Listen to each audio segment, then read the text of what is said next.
What's up, Hokie Nation, and welcome into episode 21 of Talking with Teel, presented by State Farm. The Virginia Tech coaching staff finally speaks publicly. There are facility upgrades on the coming, and Virginia Tech men's basketball enters a crucial stretch. All that and much more coming up on episode 21 of Talking with Teel, which starts right now.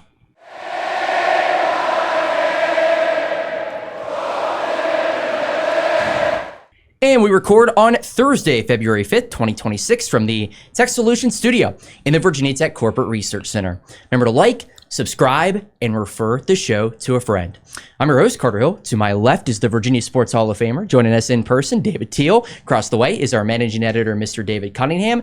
To his left is our senior staff writer, Andy Bitter. And Nick Brown, our director of media, is producing behind the scenes. Andy, how are you? I'm good. Okay. Teel and I went to Cabo Fish Taco last night. We're getting ready. We had a nice meal.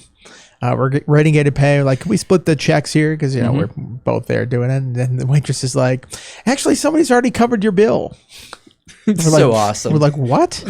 And it was, we believe the people that were sitting next to us, one of the kids had gone out to Franklin's introductory press conference. He's in the drum line, I believe, correct? Yes. Of the band. So he was out there at the introductory thing when Franklin was at the airport and introduced himself then. And he's like, hey, just big fan of the show and stuff like this. We're getting ready to pay it. Like, actually, it's already been covered. That's so awesome. That's so awesome. And let's be clear. I think he was a bigger fan of Chris.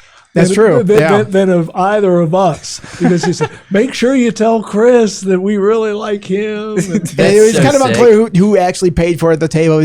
We'll give credit to everybody at the table. Thank you for that. And that's nice. Anybody out there, next time Teel and I are at dinner, where are we going next week? If anybody wants to cover that, we're fine with it. David, are you good?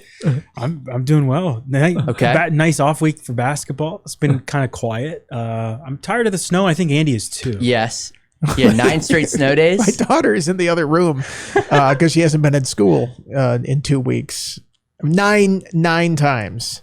As I tweeted, this is what prompted Edward R. Rooney to call up Ferris Bueller's parents and say that he is chronically truant.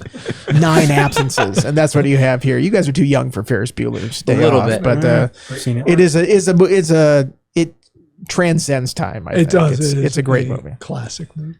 Nick, you had... Sorry, David, I was you going had... to ask Teel how the weather is better at home back in 757. Yeah, it's okay. We're fine. We only missed a day and a half of school. How dare you? Just rub it into my face. Wag the finger. Nick, you had something behind the scenes? Yeah, so my dad's been teaching at Radford High School coming up on 30 years. I believe it's next year, so big congrats to him. But he said that he has never had 6 straight days off due to snow. They are on now day 9. Now, Radford also doesn't have enough money for salt or snow plow, so they might go a little longer than Montgomery County. Oh my At gosh. a certain point, these kids just need to like cross-country ski to school. Like, do you really want it or not? Like, put them to the test. They do not. They don't. Teel, you good too, by the way? I know this is bad podcasting, but you got to lean into it a little bit. Are you doing well? I'm doing great. Okay. We're ready for my third trip home from Blacksburg in the last week. Okay. Yeah, we got Teel 3 times here in the last week. It's been kind of nice. Like getting to record in person. As Andy said yesterday, I am also doing well. Thank you for asking. I appreciate everybody. That's the best part about yesterday's press that was conference. the segue. No, there's some people out there that didn't like my tone on that. Right. I said, how dare you? Really? Sarcastic Being rude. and disrespectful. I mean, let's be honest. It was a little sarcastic, but I'm leaning into it. You know, It was all I could do callback. to keep from losing it. Hey, guess what? Next time I have to introduce myself in a press conference setting with James Franklin, it's going to be the exact same You were thing. ready to go. Yeah. You were ready to go. No, he's not getting me again. We're good. Absolutely not. But let's talk about this press conference yesterday. So yesterday was February 4th. When Brent Pry was reported to be the defensive coordinator at Virginia Tech, it was December 10th. That was February 4th is when the move was made official. So the entire coaching staff at Virginia Tech is now official. James Franklin, Brent Pry, Ty Howell, and Doug Shear all spoke to the media yesterday. I know it wasn't for like a ton of time, but I do think there was some good stuff to get to. So I'll leave it very open-ended to you guys. Where do you want to start with this whole thing? I think the story was maybe Brent Pry's return, but where do you want to start with this whole press conference, Teel? That's where I would start, and that's what I wrote about primarily. I wrote 2 stories, but my focus was on Brent. I just it's a remarkable turn of events, and he was, as I expected, completely upbeat and gracious and grateful for the opportunity to, as he said, come back in the building and reunite. I think he feels welcome not only by the staff, but perhaps more important, the players who he's going to have to coach and guide. And it feels like the right move for his family. He said his girls love Blacksburg High School, and I think it's got a real chance to work. Andy and I were talking at dinner, first time somebody hangs 50 on him, then, the fans may turn a little bit. But James Franklin was the co-coordinator on a Vanderbilt defense that was top 15 in the country in scoring, opponents scoring. That's pretty impressive. And then 3 of his last 5 years at Penn State, they were top 10 in scoring defense. He knows what he's doing. Yeah, and I think it wouldn't work if that relationship wasn't so strong. Oh. And it's not just the working relationship for the last 15 years. It's a personal relationship that goes back 30 years. They know each other. They know how to operate with each other. Franklin, they had both gotten fired in September. When did Franklin got fired? October. So they had kind of talked after that, like, when your next opportunity comes up, Pry would make perfect sense as a defensive coordinator. And then Franklin gets hired at Virginia Tech, and he said this yesterday. He goes, why should Virginia Tech not be part of that conversation? Right? If that was going to be the plan, if they went somewhere else, and that was the best choice for them and for that program, why would it not be the best choice for Virginia Tech? And again, I think it takes a lot of humility from a person like Pry to walk back into this building after the way things ended. It takes just a certain attitude. You have to be upbeat about that. You can't have bitterness about your exit or anything like that. And I don't think he did. I think you saw that in the immediate aftermath. The statement he put out, the way that he was still cheering for the Hokies after that. You don't see that a lot. If I get fired from someplace, believe me, I'm not exactly a fan of that place. Not that it's happened. Not that it's happened before. But yeah, I think it can work because I think the arrangement works between those two. And Pry even commented on it yesterday. He said, it took day one, just like old times, just how they used to operate back when they were at Penn State. And that's why I think this thing can work. Yeah, I had occasion to talk to Tim Sands this week on a couple different things. And, with the university president, they have a hard out. So it was like 15-minute conversation. I could tell, I'm looking at my watch, and I'm like, okay, I got like 3 minutes left. And I had to ask him about Brent Pry. And I thought his quote was really good. And just pardon me while I read it. Brent was just so graceful in his approach to his situation. He won a lot of folks over while he was the head coach in terms of the relationships he built. Even though success on the field didn't materialize, on the flip side, he completely won over Hokie Nation. It's a testament to the strength of the Hokie community and the way people are valued for their skills and attributes and not necessarily cast aside when things don't work out. Yeah, I think that's pretty accurate, and I think it's pretty darn cool. Yeah, this is rare too. This is beyond rare. Penn State would not hire James Franklin as an offensive coordinator right now. Those fans were done with him at that point. I think most, Virginia Tech fans wouldn't have hired Justin Fuente as an offensive coordinator. They were done with him at that point. That's typically how it is when a coach gets fired someplace. And it's remarkable that that's not how it's been with Pry. Even though obviously they didn't have the success. And last year was a horrible season, record-wise, 3-9, and Pry was a big part of that and in constructing that team. And it's amazing to me that the fan base has just completely accepted him. I feel like there's very few detractors to this move. Very unique situation, and I thought it was pretty interesting what Franklin said, that when they introduced Pry to the team, that he got a standing ovation. I mean, it's kind of the same thing we talked about back in December when they rolled Pry out at a basketball game or showed him on the video board, and he got a standing ovation. And it's like very rarely do you see a head coach fired who his tenure did not end well get such applause. I also thought Andy mentioned that Pry said, got in day one and it was kind of like back to old times. I think you could tell that he feels very refreshed. Yeah. That, and he said he was. Yeah, that he doesn't have to worry about all the extra head coaching stuff, that he can focus on blitz packages and he can focus on the actual relationships with players. And the fact that he's coaching linebackers, Franklin made the point that they tried the walk around coordinators last year with the DC for Jim Knowles, and that it didn't really work. So that's kind of why Pry is coaching the linebackers, Howell's coaching the tight ends, but the Pry's back hands-on, and I think he kind of enjoys that more than being the head coach, and he's experienced both worlds now, and it seems like he's kind of back to his old self a little bit. Didn't Pry echo that? He's like, walk around coordinators just don't work. It's like, you were touting this a year ago. Like, what, this is a complete 180 on how this whole thing worked out. Like, is that as a result of how that 1 year went, or because Franklin says it, Pry's like, well, now I'm on board. I want to coach linebackers again. And I think part of, to your point, David, and to Andy's, about how the fans just seemed to completely embrace this move. Part of that, and I think the fans are right, they credit Brent Pry in part for getting James Franklin to Blacksburg, because I think he was part of the recruiting here. I think he encouraged Franklin to consider this job. I think he gave him a very unvarnished look and perspective about the program. And even if he didn't prevent it, that's like a tacit improvement for it. Yeah. I mean, you could have very easily been, no, they don't have what it takes. They didn't give you the support to get it done, or however you wanted to frame that whole thing. It would have been very easy to discourage him from coming here, and he didn't do that. Yeah, he could have easily burned it down on the way out. And I think it says a lot that not only did he not burn it down, but he's back on staff. Trying to build it back up, literally. And we will get to that in a little bit. But what else did you guys get out of Franklin? I know Brent Pry was a big topic of discussion, but there was a lot to talk about, whether it be Merriman, the future of that, whether it be the roster, whether it be the coaching staff. What else did you guys get out of James Franklin that you would like to discuss?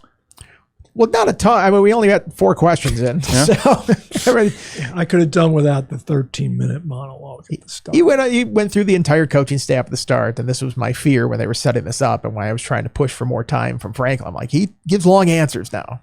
Like, even when you ask him a question, it's going to be 2-3 minute answers. It's not a short response. So we only got 4 questions in, and you get the mic, you're like, man, I better make this one count because I ain't getting it back at this opportunity. So yeah, he talked about Merriman.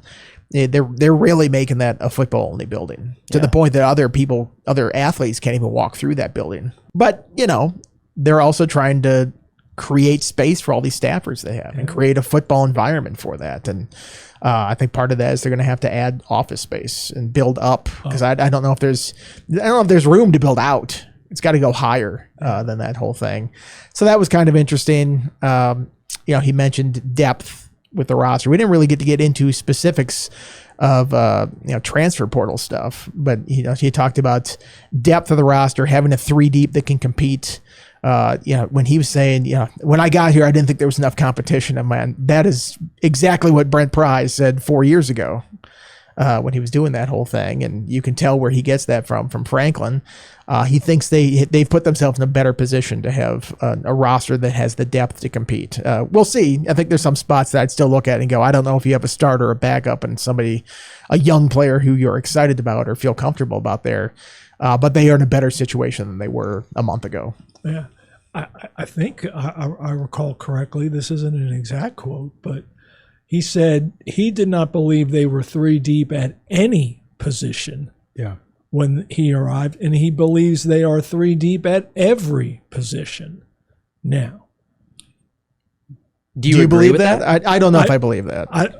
I don't, but and I don't certainly when I you don't look know at that offensive line. Do you think he does? Well, the interesting thing is look at quarterbacks. Mm-hmm. Yeah. Like, do you think there's a third?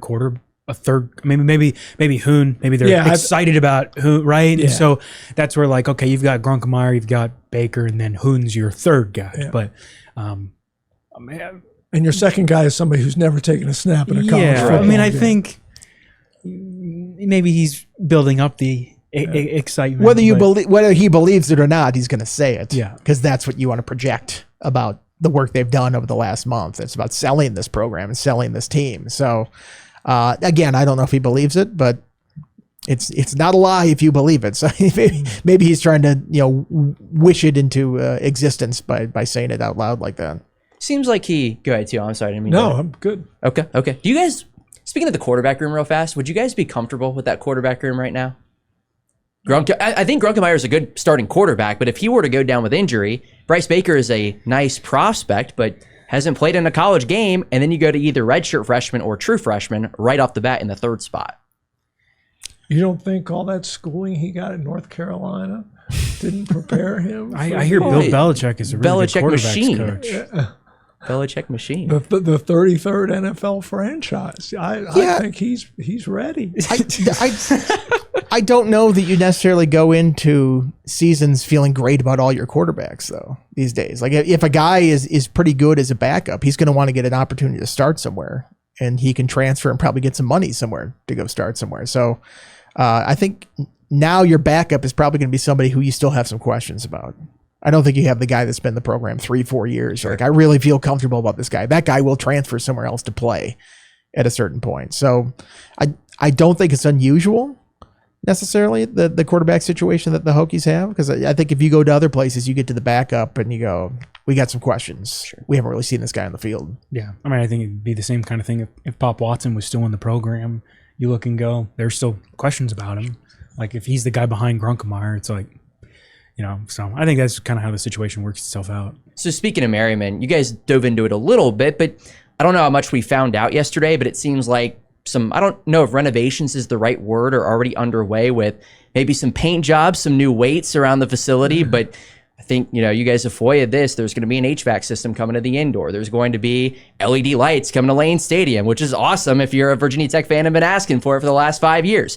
There's the potential, correct me if I'm wrong, to have a new video board inside Lane Stadium. So there are going to be facility upgrades, not just to Merriman, but to Lane Stadium as well. And I do think Merriman in the next 2-3 years, even by the start of the football season this year, is going to look completely different. What are you guys' interpretations of what Merriman's going to look like coming up, and what have you guys already learned?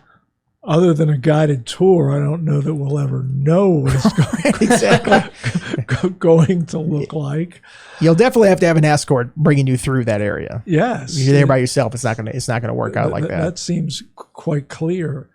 But in the past couple of weeks, I've had a chance to talk to Whit Babcock and Tim Sands, and both of them have remarked that James Franklin pushes and pushes and pushes on facilities. And Andy and I were remarking yesterday after Franklin's presser that he is absolutely in the weeds on this stuff from a facility standpoint. There is no detail that is too small for him. I mean, he's talking about the lighting and the painting in the training room. I mean, what head coach is worried about that? I mean, I was like, really? Why isn't your head athletic why isn't your training staff handling that? But no, he as he said during his intro, he wants it to look, feel, and smell big time, and he has a very exact vision of what that means. There's some head coaches that are like, I just want to coach ball. Like, I don't want to deal with all the extra stuff that comes with being a head coach. I don't think that's Franklin. Now, I'm not saying that he doesn't want to do the football coaching side of it. I think he does, but I think he also relishes the opportunity to do all this other stuff where he's every single detail of every single thing. I mean, he is a hands-on CEO of the program in that regard. And he's in there, and every single detail matters to him. And I think that's important. I think that attention to detail is how you fix certain things, or stuff that has been, that has lapsed over time here at Virginia Tech, or has been ignored for the longest time. That's been problematic. He's not going to let that sit anymore.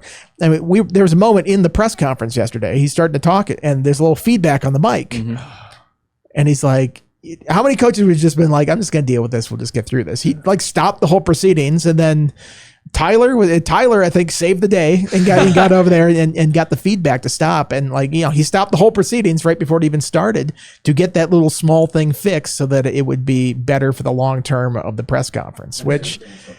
And he said it was going to drive him crazy. If right. Yeah. So I mean, I think he has a way about him that he almost obsessive compulsive. Yeah. I mean, I think that was a good illustration of probably how he is about other things about the program, is that it has to be a certain way. I have an idea of what I want it to be. And if it's not up to that standard, I'm not going to let it slide and let it be like that. And people can be like, oh my gosh, real, guys really crazy about this stuff. I mean, that's how successful people are, though, if they push on things like that and try to get things fixed. I thought the comment where he's like, is this not bothering you guys too? Yeah. I mean, you can tell, like, I think if you're not around that all the time, if you're not used to that, I'm sure his Penn State staffers that he brought with him, recruiting and whatnot are, but people at Virginia Tech who have not been around that kind of environment, atmosphere where he's very on the details. Everything has to be perfect in his vision. I think you'll start to see this athletic department in some ways kind of take his shape of what he wants it to look like, from facilities. And Carter, you mentioned Merriman, the indoor, like the fact that they're going to heat the indoor now, like that is huge. Mm-hmm. Were you at the pro day a couple years ago where it was like I was 15 degrees? laid off at that point. I missed that one, unfortunately. Yeah. It was like 15, 20 degrees in the indoor, and it was like, I heard stories about how bad that was.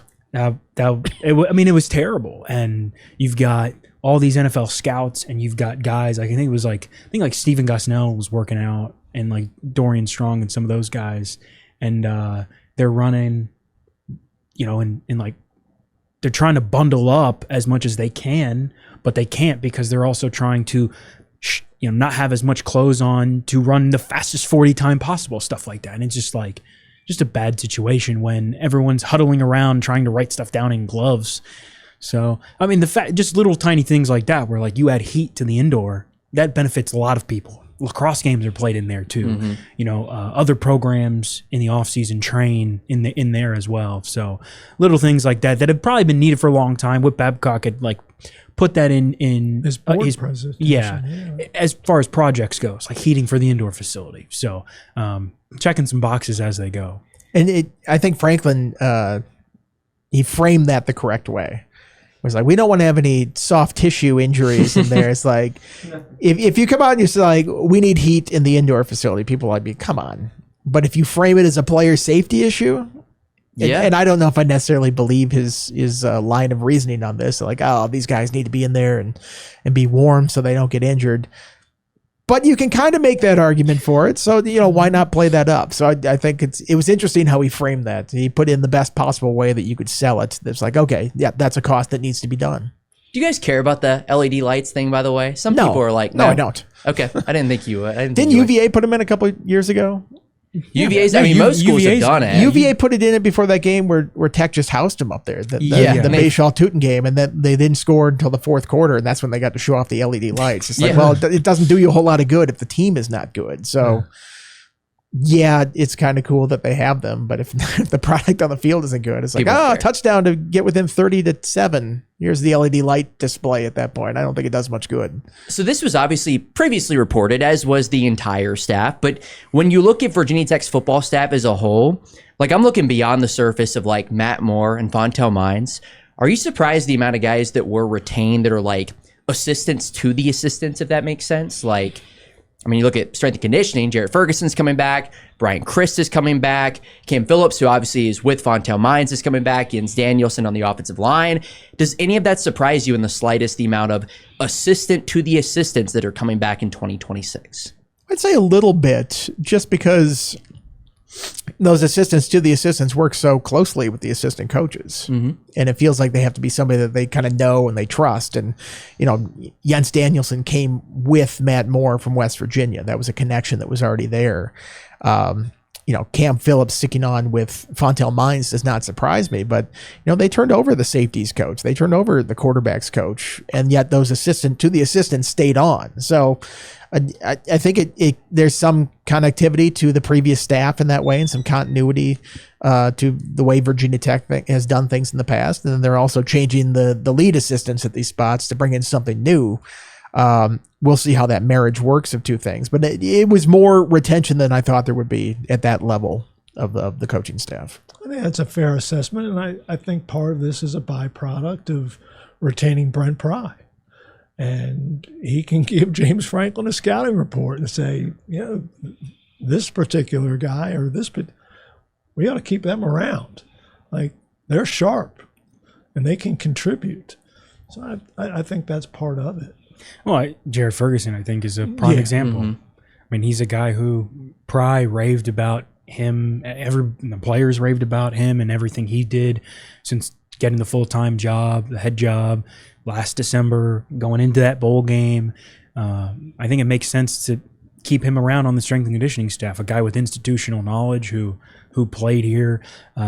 Guys like Jerron Gavea-Winslow still on staff. I think there's some guys in those roles that shifted around a little bit, but I think there are like, what, eight or nine of them? So it's kind of about what I expected. And I think, if Pry is like, oh, I have the opportunity to keep Jerron Gavea-Winslow around, and he was very helpful for me when I was doing stuff in this area, and I'm going to be the DC now, that'll be a very beneficial guy to have around, kind of thing. Yeah. So I think especially when you keep Pry, like Teel said, it probably impacts some decisions. I think Ferguson makes the most sense of all those guys. I mean, he's had a connection to every strength coach they've had here since Gentry.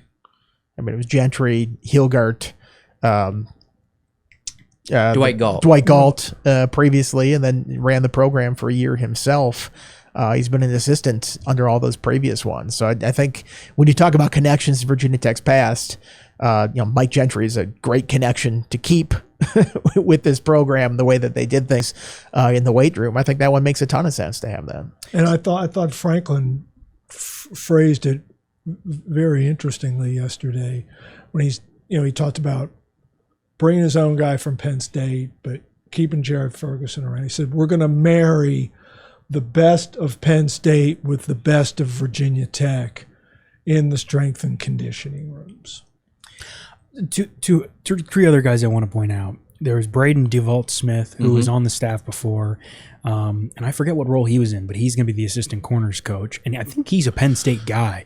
Like, he came from Penn State. So is what's his name? Jan Jansen's on the staff too. Played for Pry and Franklin at Penn State. Most of those guys have Franklin connections. He's going to be the assistant linebackers coach. Mike Moisinko was, I believe, he was a special teams analyst, and he's now listed as an assistant quarterbacks coach. And then Brian Christ, who's been around for a very long time, has the local connections, Blacksburg High School, whatnot, of course. Nick said his brother's a Radford coach. Thank you, Nick. That's what I actually was looking for. But he went from being the assistant quarterbacks coach to he's listed as the senior offensive analyst for defense.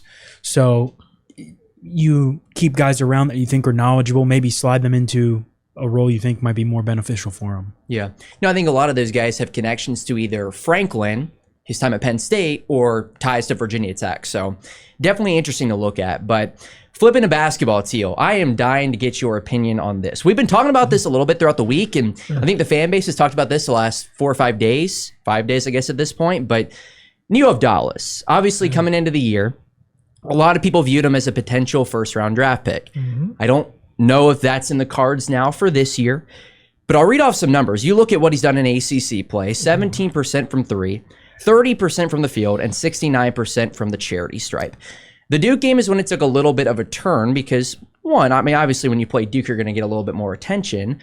The crowd was fairly intact. It was a sold-out Cass Coliseum. It was, I think, for a lot of people, the first time they had seen him play in person and seen him play on that type of a stage. But it took a turn because he got booed during the game. Yeah. And I would argue the I don't want to say worst part of it, but the booing was not. I'll say it. The booing was not the worst part of it. I think the worst part of it to me was when they actually took him out of the game and the crowd cheered. What is your thoughts on the whole Avdalas thing, and what is your thoughts and your take on the fan base booing a freshman 19-year-old? Well, I don't think, I mean, I heard the boos. It wasn't, they didn't fill the building. Yeah. I thought it was isolated. So I think it's important to point that out and not paint the fan base with one brush. What I don't know is how much of it is money related, Yeah, I where agree. fans feel a little more freedom to go after an athlete whom they know is making a healthy salary, and that they personally may have even invested in him. I mean, Sure.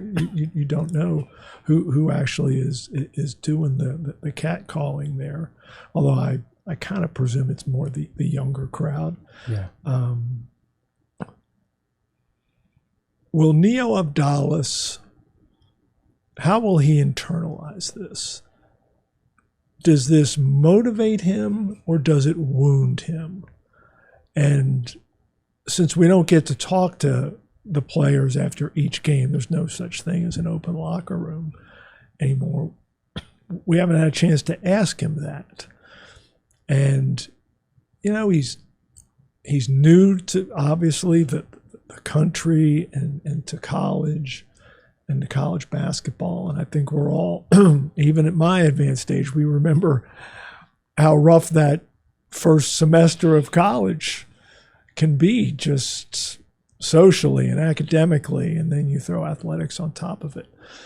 So I'm fascinated to see how he responds to this, and also how the coaching staff tries to get him out of it, because this is not a slump, guy. This is 10. Those stats that you just read off, that's over 10 games. That is a long stretch. But this morning at the hotel, I looked at the latest NBA Draft.net projected first round, and it was updated on January 30th, so not that long ago. He was a 26th pick. Really? Yeah. That's probably your reaction. Yeah. Yeah, I was like, wow, still there.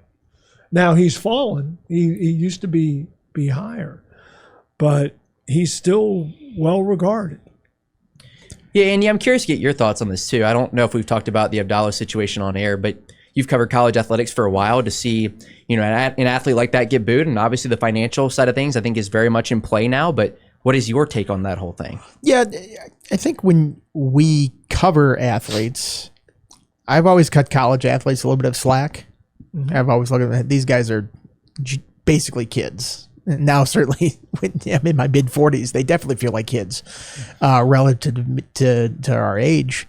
And I wouldn't cover them the same way I would the pros. And if they chose to skip out on a media setting after the game, I wouldn't, I prefer they come. And I give a lot of credit to the guys who do show up after a tough loss and talk to the media. And I'm like Tyson Flowers last year. Yeah. He came to like every single one. Those aren't fun when you have to explain why you lose those games. But if somebody chose to skip that, I wouldn't be like, this is an outrage. Yeah. Whereas if LeBron James skipped out, I'm like, come on now. Be a man, show up to this whole thing. So there's a difference between pro sports and college sports with how you would cover those, or at least how I would cover those. But it does feel like there's a blurring of the lines now that these players are getting paid. And maybe I don't view it that way in my coverage, but I have to imagine fans do. And if you don't think so, ask Kyron Drones this year, because he heard a lot of boos this year as well. And I think probably more so than you would have heard if you didn't know he was making seven figures during the season, which is what I think all of us guess is what he was making, or know he was making that much money. So it kind of comes with the territory. And this sport has been more professionalized, and that's part of professional sports, is when the performance isn't great, people will respond. Now the ages, they're much younger. So I think you kind of have to be careful with that whole thing. And, me personally, I'm still not going to just like crush a college athlete for performance, or, if it's like an off-field behavior or something like that, yes, that's like you get arrested or something like that, that's fair game. But if it's just like they're going through a tough time or something like that, like I don't know, I would cover that differently than I would the pros. So it's a weird situation because I think fans are starting to feel invested in this and feel like they can boo these athletes when they're out there. I don't know if it's right or wrong, but I think that's the direction it's going. I mean, I think it's also been a long time since Virginia Tech basketball. I mean, you don't really have prospects like this. Like you don't have a guy who's supposed to be this talented, and you open mock drafts and he's still listed to be a first round pick, and it's like, oh, he's still 6'9". Yeah. Can still shoot, supposedly, theoretically, if they fix things. And I think every pro team goes, well, once he gets here, we can fix him. And we can fix his shooting stroke like that. But you can't teach a guy to be 6'9" and have the vision that he has. Yeah. So I think that's why he still sticks up on those mock drafts. But from a fan's perspective, I think a lot of students, you look at that and go, well, we're a student and this guy's getting paid a lot of money and he's listed in mock drafts and he's supposed to be really, really good and he goes 1 for 8 from the field. What the heck are we paying him for? He's not doing his job. And I too, Teel, am very interested to see. They've got 2 road games before they come back home. Right. How does he respond? You've had an off week to kind of get your mind right. NC State, Clemson, 2 really good teams. They've probably, they need to get at least 1 more, if not 2 more quadrant 1 wins, and it could start this week, next week. But you get to go on the road. You're going to hear boos from a lot of people on the road, but not your own fans. And how does he process it? How does he bounce back? He's still impacting the game with his passing, with his rebounding. And I thought his defense was okay, but for a guy who's so new to this country to kind of take that, like, how does he mentally get over that hump? I'm curious to kind of hear what Mike has to say, after Saturday's game, whether they win or lose. A crucial stretch for Virginia Tech basketball starts this weekend. It really has already started, but you're really, really gearing up for it now. Virginia Tech and NC State down in Raleigh at the Lenovo Center. So, Teel, how do you view the Hokies and the Wolfpack in this matchup for Virginia Tech? You guys watch much of NC State SMU? I did. Right? Blowtorch. NC State has made 16 threes in consecutive games. The Hokies are top 20 in the nation 3-point defense. NC State's number 7 in 3-point accuracy. They're something's got to give. Yeah, they're like at 40.1%. Yeah.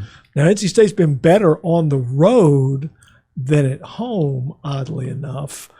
They've lost I believe they lost to Georgia Tech at home. I know they lost to UVA at home. But they are rolling right now. They've won 5 straight since the Georgia Tech loss.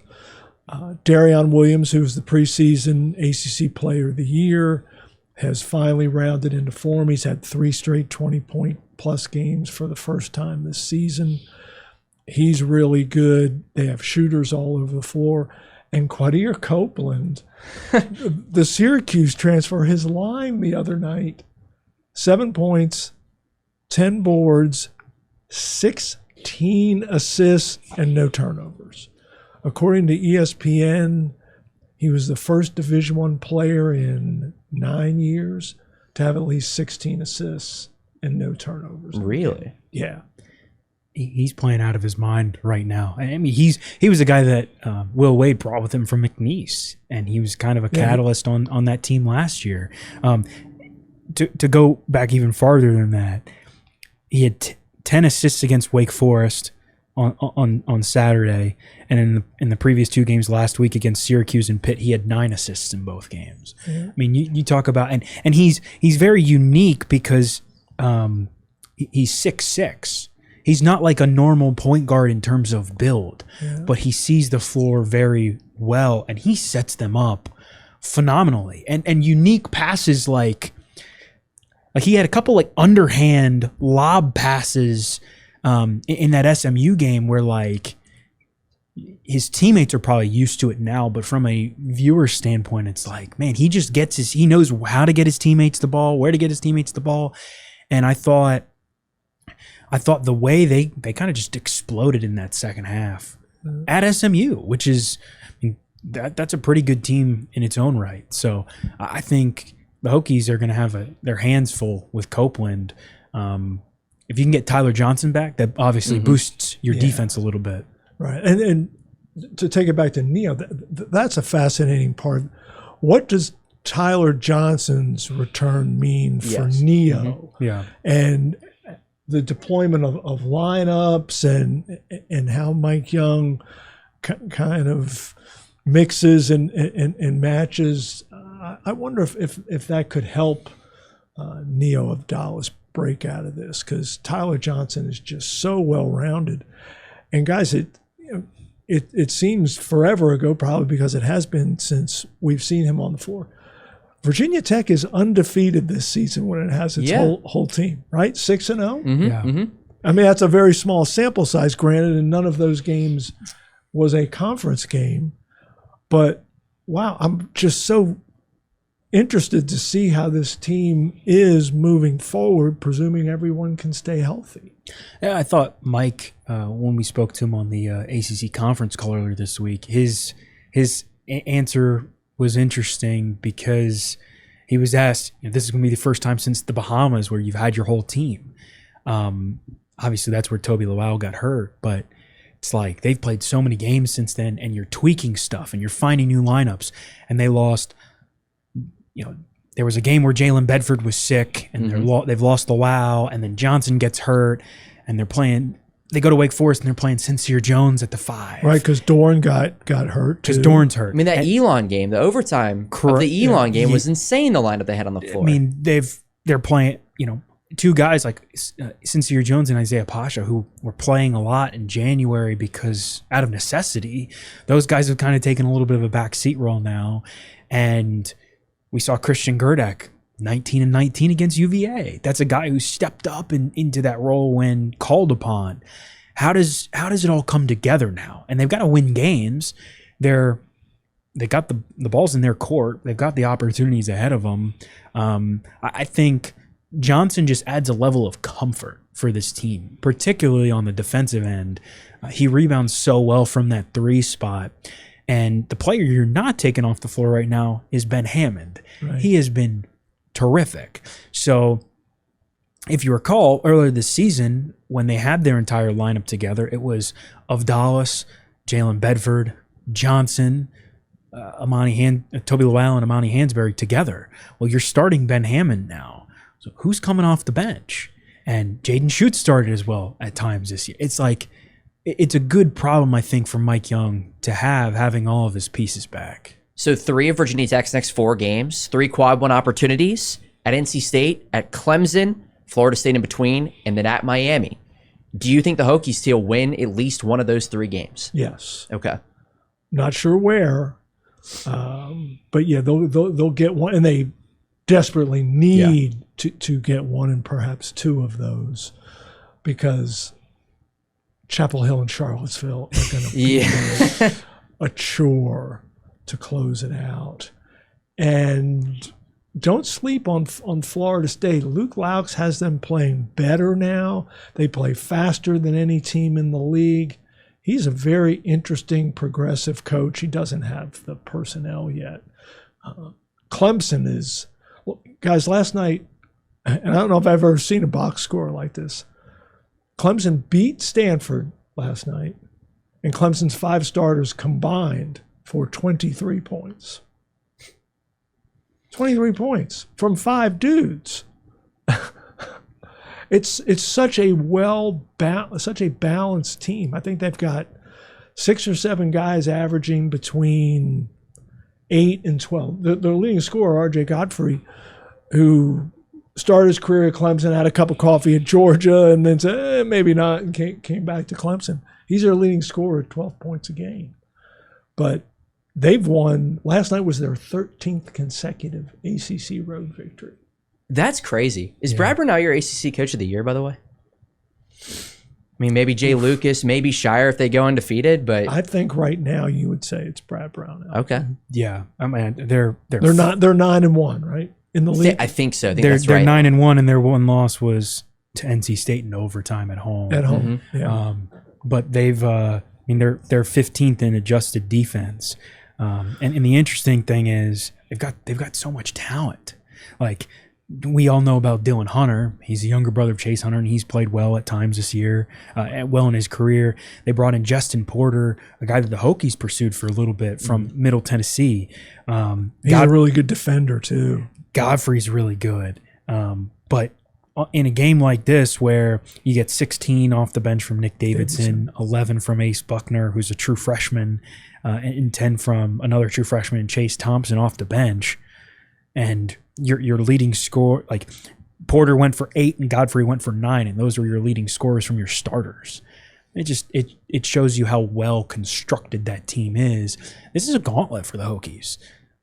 And I say the ball is in their court because they have played well at times this year on the road, SMU mostly, but they've got to be careful for even a team like Florida State, who went down to Dallas and almost beat the Mustangs. So it's one of those where you got to take a game by game, and I wonder, given having a week off this week to prepare for NC State, if that gives them a little bit of an edge going into that one. All right, the season's getting late quick here. Yeah. Yes, 8 games left, and I just kind of tune into college basketball at this point, so I'm checking bracketology now. Lenardi has the first team out right now. I mean, they got to do some stuff to improve this resume down the stretch. I don't think you can kind of split the difference on these games and feel comfortable getting in. I just don't think they have enough signature wins or I know they're going to put them as quad 1, quad 2 and stuff like that. I don't know. You're really leaving a lot to chance if you're like a 500 team in the ACC and it's like, oh, you're going to rely on the strength of the ACC getting you into this thing. That hasn't worked out very well in recent years.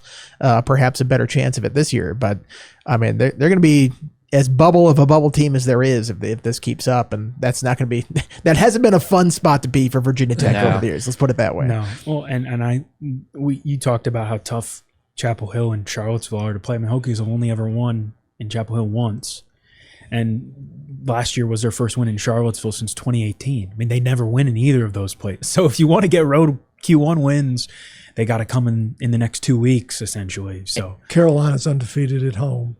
Yeah, and with the Dukies coming to town Saturday night. Anybody going to tune in? Oh, I will be locked in. I will be locked in. That will be an electric game. And you could double dip, man. You should drive down there. Dude, drive down. Are you covered? Especially since it's a noon tip, then you sneak over. That's a good point. Where are you this weekend, Teel? I'm going to go to Charlottesville. I haven't seen them in a couple weeks. And I will, little too inside baseball. If the Duke Carolina game this weekend was at Duke, I would go. I don't like doing games at Carolina Because how high up it is? Yeah. What is the point? Yeah. It's you need an oxygen mask and binoculars. I covered a game there a couple of years ago. I was surprised because I had covered it back in the day in Danville, and you'd sit. I mean, they put a baseline, but you were in the front of the baseline and actually could see what's going on. But now you're way the heck up there. I mean, bring binoculars. It's a tough view. It's the worst press seating I've ever encountered, and unless it's just a game I absolutely need to attend, no thanks. Yeah, and I'm hopeful this weekend I don't get put up in the catacombs of Lenovo Center because they stuck me up in the hockey press box. That's a tough view up there. I've been up there before. I'm going to make sure I have my binoculars for ready to roll some of these trips down the stretch. But yeah, I mean, I think they've got 5 Q1 games left. If you want to be safe, you probably got to win 2 of them and take care of the ones at home that you should. And BC and Georgia Tech, or sorry, BC and Wake have both not been very good as of late, but Florida State seems like is a little bit better than the record shows. Well, and they have 2 quad 1 wins right now, but one of them is Syracuse, and I'm not confident that the Orange are going to stay in the top 75. So we'll see. Although I will say, coming back from down 32 and making it a 10-point game the other night saved a quad 1 win for the Hokies. It saved a quad 1 win for the Hokies. So as of right now, something's going on in Syracuse, and I would not want to be any part of that. No. I'll see them Saturday. They're at UVA. Oh, that's right. Yeah. All right, and with that, let's step aside and hear from our title sponsor, State Farm, here on Talking with Teel. Switching is easy. We do it all the time. We switch on the lights. We switch TV channels. Some of us switch partners while square dancing. Well, that's a stretch. But what's not a stretch is how you can switch and save with State Farm. In fact, a group of State Farm agents that support TechSideline.com can switch you over to State Farm so you can start saving today. These State Farm agents and their team are ready to welcome you to the State Farm neighborhood. Check out Tech Sideline for the agent in your area. It's easy to switch and save.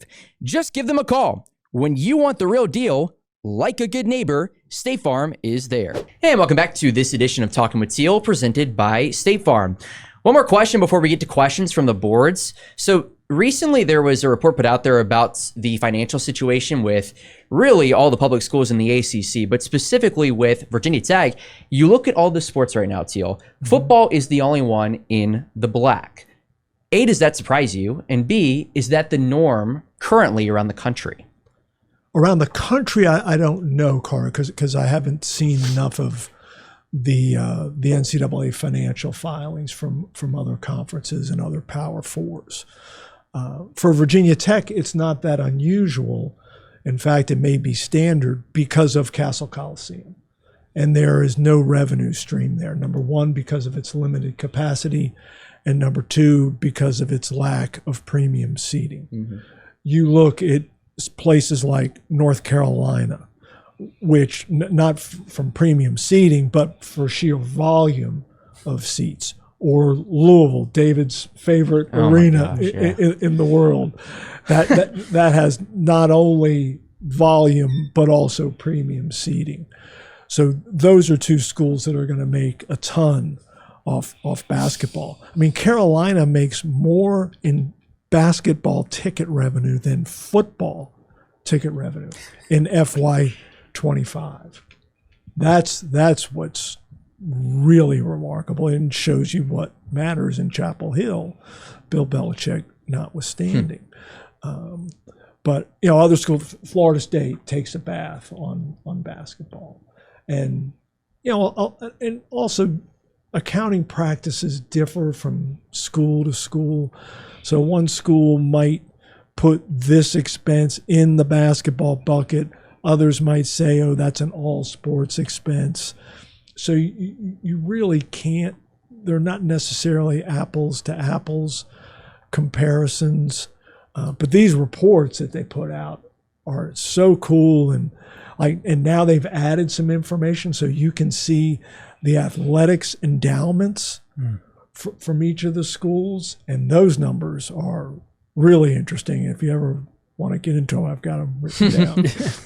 Yeah, I think it underscores why castle renovation is such a priority, or has been, at least on the books. I don't know if I call it a priority because they haven't really gotten to it yet, but how long can you continue just getting nothing and actually losing money in the basketball program here? I think that could be a net positive for them if they could get some type of premium seating there. I don't know if they'll ever get to the point where they just build a brand new arena. I don't know if there's enough push or enough donors that would support that big of a change, but something to get some sort of premium seating in there, because that's the name of the game now. I mean, even with football stadiums, you're not talking about adding 20,000 more seats to Lane Stadium. You're talking about actually removing some seats and adding premium seating, because that's where the money comes in, the big ticket donors like that. So, it's interesting when you look at that list and then you see all these other schools that, like, oh my gosh, soccer lost this much money.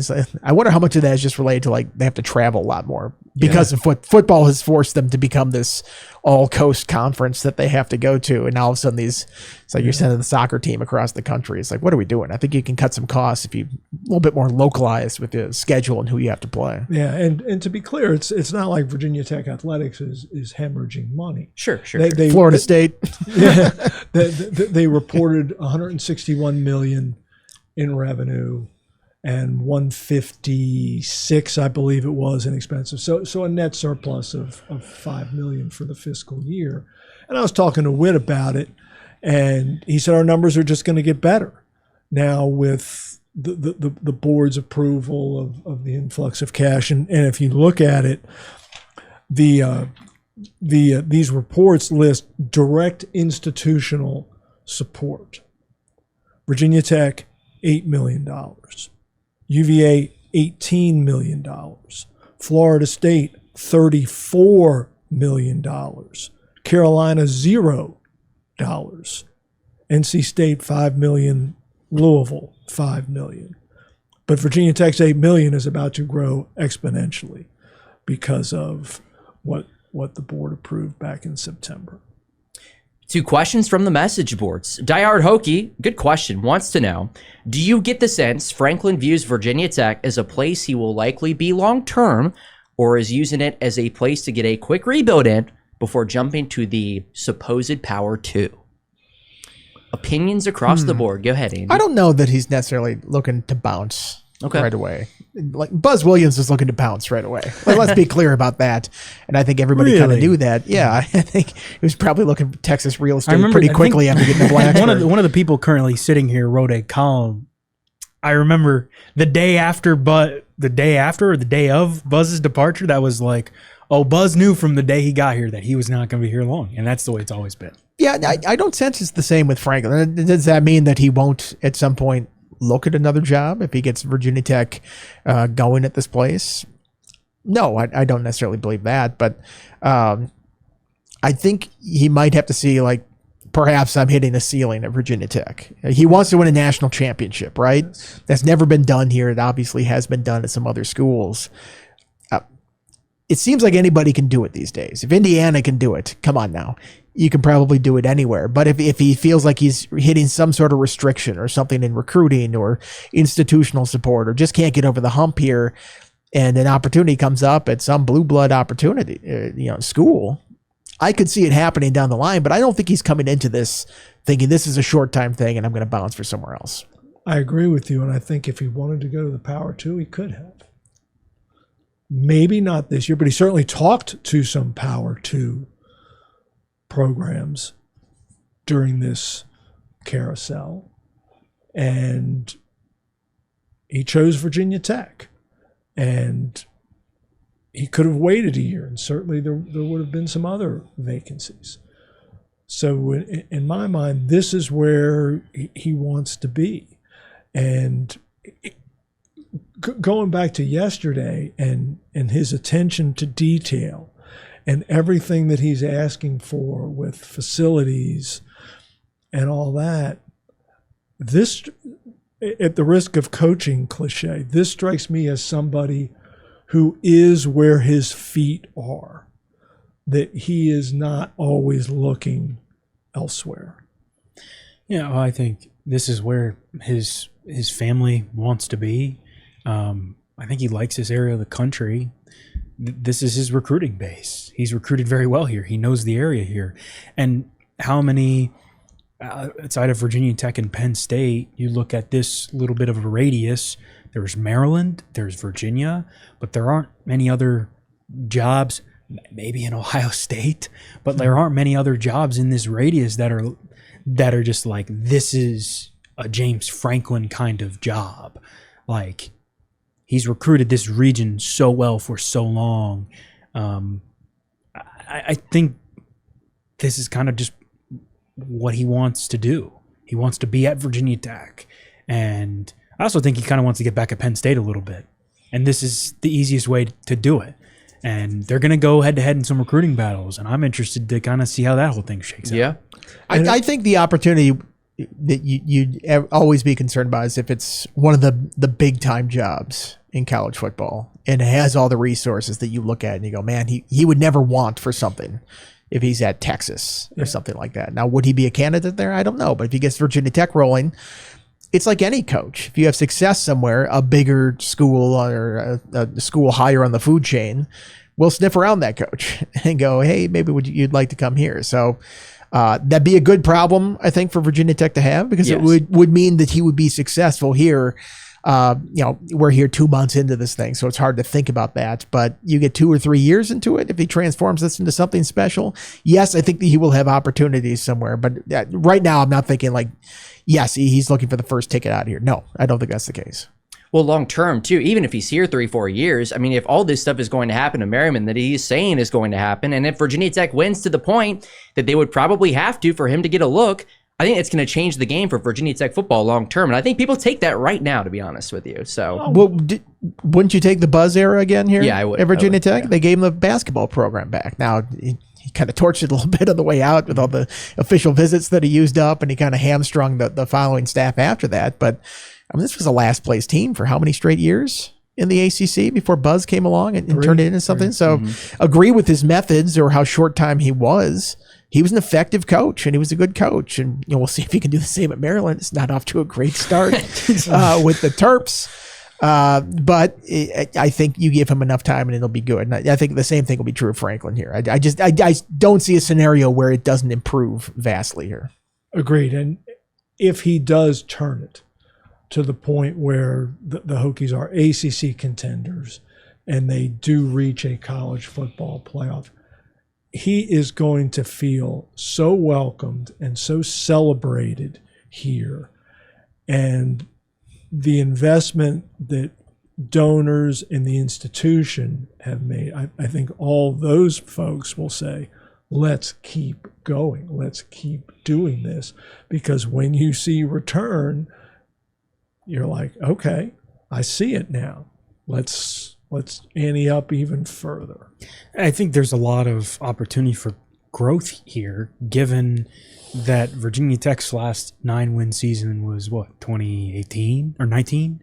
I mean, that year the Hokies went to the Belk Bowl. I mean, the last time the Hokies were in the ACC championship game was 2017. It's been almost a decade. Yeah. Like 2016. 16, sorry, yes. Orlando.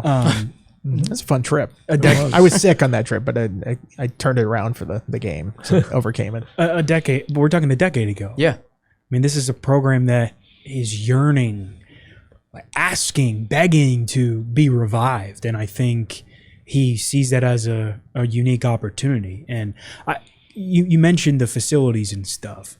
I thought Chris wrote a really good column back in, I think right around when Franklin was hired.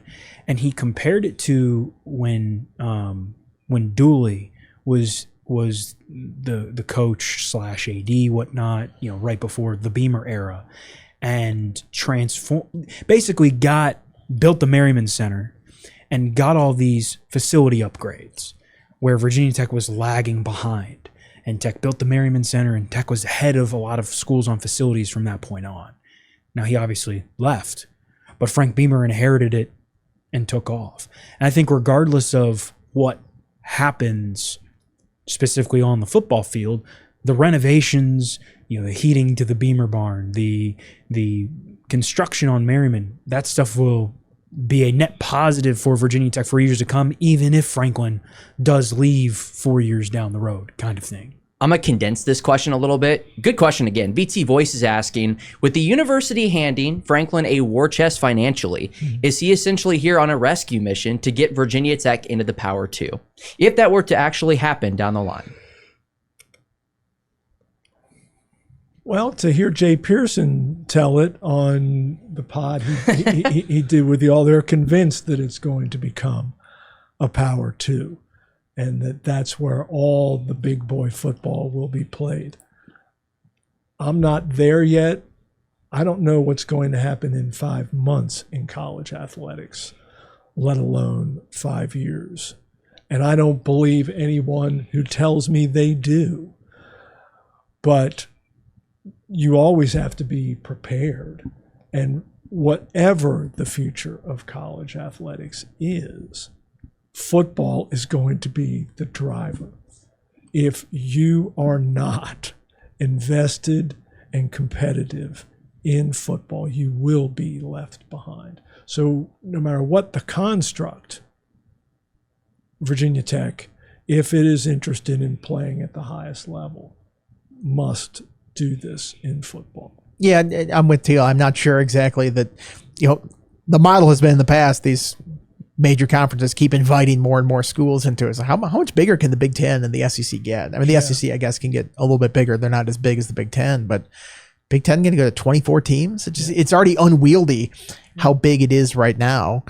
And I already have questions about the split between the high revenue teams and the low revenue teams. If Ohio State is like, are we going to continue subsidizing Northwestern Why are we in the same league in this whole thing? I see a break more than I see them inviting more teams in. But again, to your point, you have to be good at football to be able to get into that group, whatever it may be. If it's something that breaks off from the current model, some sort of Premier League type thing, where you have to have a certain cachet to your program to gain entry to that, or a success level that gets to it, you have to be good at football. So I don't know if it's dress it up to get a Power 2 invite, because I don't know necessarily if they're going to continue to just offer out Power 2 invites, but there's going to be a level of football that's up there that you have to be good enough to qualify for. And Virginia Tech the last 10 years hasn't been at that level, so they have to change something fast. Last one here. So I think a fair point here regarding Brent Pry. VA Hokey 89 says, how come Pry's defense at Virginia Tech didn't mirror Pry's philosophical approach? Why should we, Virginia Tech fans, expect anything different with him being now directly in charge of the defense besides better players? Much has been said about how good of a defensive coordinator Brent Pry was at Penn State, but did we ever see that being imprinted as his time as the head coach at Virginia Tech? Had some moments defensively.